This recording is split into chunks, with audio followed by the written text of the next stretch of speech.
வணக்கம். ஒரு நாட்டினுடைய பிரதமர் 4 நாட்களாக பின்வாசல் வழியாக ஓடிக்கொண்டிருக்கக்கூடிய காட்சியை பார்த்து கொண்டிருக்கிறது உலகம். நான் யாரை சொல்கிறேன் அப்படின்னு உங்களுக்கு புரிஞ்சிருக்கும்.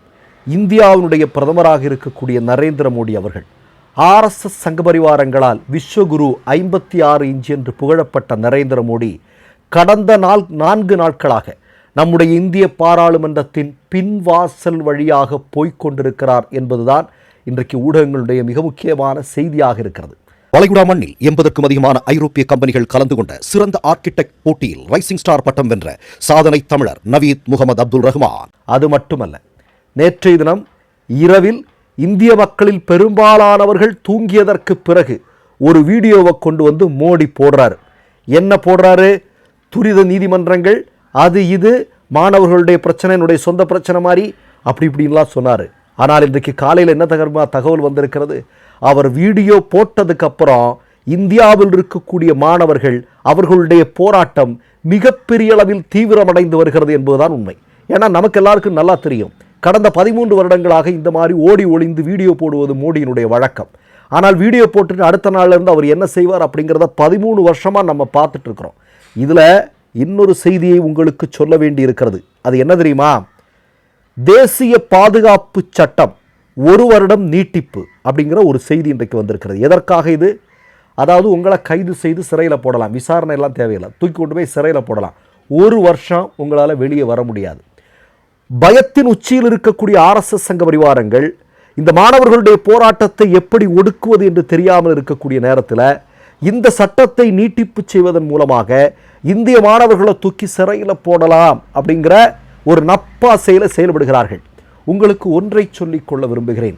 இந்தியாவில் இருக்கக்கூடிய இளைஞர்களை கொல்லும் அளவிற்கு உங்கள் சிறைச்சாலைகள் பெரிது கிடையாது ஆர்எஸ்எஸ் சங்க பரிவாரங்களே. அதை புரிந்து கொண்டால் நல்லது. இன்னொரு செய்தியை நான் சொல்கிறேன் உங்களுக்கு. அதாவது இது கண்டிப்பாக நீங்கள் எல்லாரும் தெரிஞ்சாகணும். என்ன தெரியுமா? சாக்ஷி என்று சொல்லக்கூடிய 21 வயது பெண். நீங்களாம் மறந்திருக்க மாட்டீங்க. இந்த போராட்டம் நடந்த நேரத்தில் மோடி அமித்ஷாவினுடைய காவல்துறையினுடைய தாக்குதலில் தலையில் தாக்குதல் நடந்திருக்கு. அந்த தாக்குதலில் மூளையில் ஒரு மிகப்பெரிய அளவில் அடிபட்டிருக்கு. அந்த பெண் 21 வயதான அந்த பெண் இன்றைக்கு தீவிர சிகிச்சை பிரிவில் இடம்பெற்றிருக்கிறாள். அவளுடைய உயிருக்கு நிச்சயமாக ஒரு உயிர் திரும்ப வேண்டும் என்று ஒவ்வொரு இந்தியர்களும் இன்றைக்கு சில பேர் பிரார்த்தித்து கொண்டிருக்கிறார்கள். சில பேர் அவங்க கண்டிப்பாக வந்தாகணும்னு மனமுருக வேண்டிக் கொண்டிருக்கிறார்கள். இதெல்லாம் நடந்து கொண்டிருக்கக்கூடிய நேரத்தில் இந்த மகள், தன்னுடைய சொந்த மகளான சாக்ஷி, மருத்துவமனையிலிருந்து வெளியே வர வேண்டும், நல்லபடியாக வர வேண்டும் என்று ஒரு தாய் கடந்த சில தினங்களாக வெளியே காத்து கொண்டிருக்கிறாள். அந்த தாய் இந்தியாவில் இருக்கக்கூடிய ஊடகங்களை சந்தித்துவிடக்கூடாது என்பதற்காக பயந்து போன மோடியும் அமித்ஷாவும் அந்த தாயை சுற்றி காவலர்களை நிறுத்தி வைத்திருக்கிறார்கள். இதுதான் தற்போதைய ஆர்எஸ்எஸ் சங்க பரிவாரங்களுடைய ஆட்சியில் இருக்கக்கூடிய நம்முடைய நாடான இந்தியாவினுடைய நிலைமை. இதில் நீங்கள் ஒன்று புரிஞ்சுக்கணும். மோடி மிகப்பெரிய தோல்வி, தர்மேந்திர பிரதான் பதவி விலக வேண்டும். ஆனால் அதையெல்லாம் விட மிக முக்கியமான விஷயம், இன்றைக்கி மக்களால் பேசப்படக்கூடிய இன்னொரு பெயர் இருக்கிறது. அது என்ன தெரியுமா? அமித்ஷா. அமித்ஷா கடந்த 1 வாரத்திற்கு முன்னு அவருக்கு தெரிஞ்சிருக்கு, மாணவர்கள் நம்மளை விடமாட்டாங்க, நம்ம செய்யக்கூடிய இந்த செயல்களுக்கு எதிராக கண்டிப்பாக கேள்வி கேட்பாங்க அப்படிங்கிறத தெரிஞ்சு என்ன பண்ணியிருக்கார் அப்படின்னா, கடந்த பல வருடங்களாக டெல்லியினுடைய பாதுகாப்பை கையாண்டு கொண்டு வந்திருந்த சதீஷ் என்று சொல்லக்கூடிய ஐபிஎஸ் அதிகாரி மாற்றப்பட்டு அமித்ஷாவினுடைய நெருங்கிய வட்டத்தில் இருக்கக்கூடிய அனுராக் குமார் என்று சொல்லக்கூடிய நபரை அந்த இடத்துல கொண்டு வந்து சேர்த்திருக்கார். இவருக்கு பெரிய எக்ஸ்பீரியன்ஸ்லாம் கிடையாது, இன்டெலிஜென்ஸில் வேலை செஞ்சுருக்கார் அப்படிங்கிறதா. இந்த ஆளை கொண்டு வந்ததற்கு பிறகுதான் நீங்கள் டெல்லியில் அறவழியில் 1 மாத காலமாக போராடி கொண்டிருந்த இளைஞர்களின் மீது கடுமையான காட்டுமிராண்டித்தனமான தாக்குதலை அமித்ஷாவினுடைய காவல்துறை கட்டவிழ்த்து விட்டிருக்கிறது. இதில் இன்றைக்கு இந்தியா முழுவதும் மிகப்பெரிய எதிர்ப்பலைகள் அமித்ஷாவிற்கு எதிராக இன்றைக்கு கிளம்பி கொண்டிருப்பதை நம்ம பார்க்க முடிகிறது. அமித்ஷாவுக்கு இது மட்டும் இல்லைங்க. கடந்த பாராளுமன்ற கூட்டத்தொடரில் உங்களுக்கு தெரியும், ஒரு சட்டத்தை கொண்டு வந்தார், அதை எப்படியாவது பாஸ் பண்ணலாம், ஒரு மசோதாவை கொண்டு வந்து அதை பாஸ் பண்ணலாம் அப்படின்னு கொண்டு வந்தார். ஆனால் இந்தியா கூட்டணி முழுமையாக சேர்ந்து அதை எதிர்த்தார்கள் அப்படிங்கிறத நம்ம கூடுதலாக பார்த்தோம். இப்போது நான் என்ன சொல்கிறேன் அப்படின்னா, இந்த சம்பவத்திற்கு பிறகு அதாவது அமித்ஷாவினுடைய காவல்துறை நடத்தி இருக்கக்கூடிய இந்த தாக்குதலுக்கு பிறகு வந்து கொண்டிருக்கக்கூடிய செய்தி அப்படிங்கிறது, இன்றைக்கு மருத்துவமனைகளில் மட்டும் ஏறத்தாழ 300க்கும் அதிகமான இளைஞர்கள் சிகிச்சை பெற்று வருகிறார்கள். அவர்களுடைய கண்களிலிருந்து, மூக்கிலிருந்து, அதே மாதிரி உடலுடைய பல்வேறு பகுதியிலிருந்து இந்த பலட் என்று சொல்லக்கூடிய குண்டுகள் எடுக்கப்பட்டு கொண்டிருக்கிறது என்று சொல்லப்படுகிறது. அதுவும் ரொம்ப பழமையான குண்டுகளெல்லாம் வந்து அங்கே யூஸ் பண்ண இருக்கிறாங்க அப்படிங்கிற மாதிரி சொல்லுது. அது வந்து தேவையில்லாமல் வச்சிருந்தது, ரொம்ப பழகி போனதையெல்லாம் மாணவர்களின் மீது பயன்படுத்தி இருக்கிறார்கள் என்கிற செய்தியெல்லாம் இன்றைக்கு வெளிவந்து கொண்டிருக்கிறது. ஒன்றை சொல்லிக்கொள்ள விரும்புகிறேன் நான். இப்போது இவ்வளவு பெரிய பிரச்சனை நடக்குது இல்லையா? நமக்கு எல்லாருக்கும் தெரியும், இந்திய ஜனநாயகத்தினுடைய ஒரு மனிதனுடைய கடைசி நம்பிக்கை எங்கே? நீதிமன்றங்கள் தான் இல்லையா? இன்றைக்கு நீதிமன்றங்கள் தன்னிச்சையாக இது தொடர்பாக வழக்கெடுத்து உடனடியாக இதற்கு ஒரு தீர்வு கொண்டு வந்திருக்க வேண்டும்.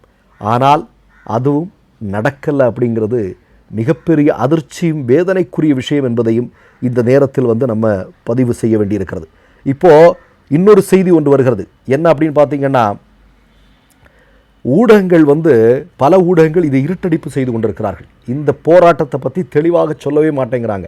இப்படி ஒன்று நடக்கிறதே பல ஊடகங்களுக்கு தெரியலையே என்னவோ. ஒரு ஊடகம் என்ன எழுதியிருக்கிறாங்க தெரியுமா? டெல்லியில் மாணவர்கள் நடத்திய அந்த போராட்டத்தில், அந்த அறவழியிலான போராட்டத்தில் 600க்கும் அதிகமான காவல்துறையினர் தாக்குதலுக்குள்ளாக்கப்பட்டிருக்கிறார்கள் என்கிற செய்தியை வெளியிடுகிறார்கள். என்ன மனநிலையில் இருக்கிறார்கள் என்பதை பாருங்கள். அர்னாப் கோஸ்வாமி பேசுகிறான், வாயில் வந்ததெல்லாம் பேசிகிட்டு இருக்கிறான். பாருங்களேன், ஒரு மோசமான ஆட்சியில் அதில் இருக்கக்கூடிய எல்லா அமைப்புகளுமே மோசமானதாகத்தான் இருக்கும். இப்போ நீங்கள் மோடி மாதிரியான, ஆர்எஸ்எஸ் மாதிரியான ஒரு ஆட்சி நம்முடைய இந்தியாவில் நடக்கும்போது அதற்கு கீழ் இருக்கக்கூடிய அமைப்புகள் எல்லாமே அப்படி தான் இருக்கும். அது இந்த போராட்டத்தில் நம்ம பார்க்க முடியுது. இன்றைக்கி பாருங்கள், இன்றைக்கு நான் இந்த பதிவு எடுக்கிறதுக்கு முன்னாடி ஊடகங்களில் ஒரு செய்தி வந்து கொண்டிருக்கிறது. என்ன அப்படின்னா, அங்கு போராடி கொண்டிருக்கக்கூடிய மாணவர்களை, இளைஞர்களை அங்கிருந்து 2 நாட்களுக்குள்ள முழுமையாக அப்புறப்படுத்துவதற்கு டெல்லி காவல்துறை ஒன்றிய அரசோடு, அதாவது மோடி அமித்ஷாவோடு பேச்சுவார்த்தை நடத்தி கொண்டிருப்பதாக தகவல் வருகிறது. ஆனால் ஒன்றை மட்டும் நான் மோடி அமித்ஷாவிற்கு சொல்லிக்கொள்ள விரும்புகிறேன். இளைஞர்களுடைய போராட்டம் எந்த காலத்திலும் தோற்றதாக வரலாறு இல்லை. இளைஞர்கள் வீதிக்கு வருகிறார்கள் என்றால் அந்த நாட்டில் எதுவுமே அந்த ஆட்சியில் சரியில்லை என்பதுதான் பொருள். எங்கேயுமே தங்களுக்கு நீதி கிடைக்கவில்லை என்கிற போதுதான் ஒரு நாட்டினுடைய இளைஞர்கள் வீதிக்கு வருவார்கள். இன்றைக்கு அறவழியில் போராடி கொண்டிருக்கக்கூடிய இந்த இளைஞர்கள் நிச்சயமாக உங்களை தோற்கடிப்பார்கள். மற்றொரு நிகழ்வில் சந்திப்போம். நன்றி, வணக்கம். 3 யூடியூப் சேனல்கள் வியாபாரத்திற்கு இருக்கிறது. தேவைப்படுபவர்கள் இந்த எண்ணுக்கு தொடர்பு கொள்ளுங்கள். மை நேம் இஸ் ரெட் சேனலை சப்ஸ்கிரைப் பண்ணிக்கோங்க. அதுக்கப்புறமா பக்கத்தில் இருக்கிற ஜாயின் பட்டனை கிளிக் பண்ணீங்கன்னா ஒரு நியூ பேஜ் ஒன்று ஓப்பன் ஆகும். அதுலயும் ஜாயின் பட்டனே கிளிக் பண்ணிக்கோங்க. அதுல பாத்தீங்கன்னா credit R debit card options இருக்கு. இதுல உங்களுக்கு விசா, மாஸ்டர் கார்டு, ரிப்பே அப்படின்னு 3 ஆப்ஷன்ஸ் கொடுத்துருக்காங்க.